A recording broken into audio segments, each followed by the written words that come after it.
Ընկերներ, բարի երեկո։ Ձեր մոտ էլ տենց որ մնում մի հատ ինչ-որ անկապ ոչ պետքական բան եք հիշում։ Ինձ հետաքրքիր է։ Բայց մի հատ ուրիշ բան է հետաքրքիր։ 2019 թվին, սրանից 7 տարի առաջ, երբ որ Լուսավոր Հայաստանի Էդմոնը Մարուքյան ազգային ժողովում ֆրակցիայի ղեկավար էր, չեմ հիշում ինչ եղավ, Ալենն էլ Սիմոնյան, բանն էր,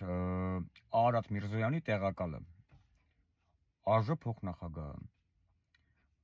Էդմոնն ու Ալենը հագան իրար ու Էդմոնը Ալեն Սիմոնյանին ասեց անբարոյականի վաստակ։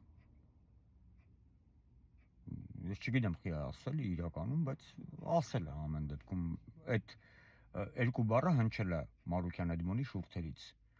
Բոլորս էլ լսել ենք, մինչև հիմա էլ YouTube-ում կա, կարաք պոիսկ տակ կբերի։ Բայց ինձ մի բան է հետաքրքիր։ Ինչի Էդմոնը Ալենին ասեց անբարոյականի վաստակ։ Հա, Ալեն։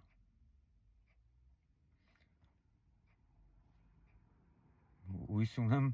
Էդմոն Մարուքյանը կլուսավորի։ Լավ մնացեք։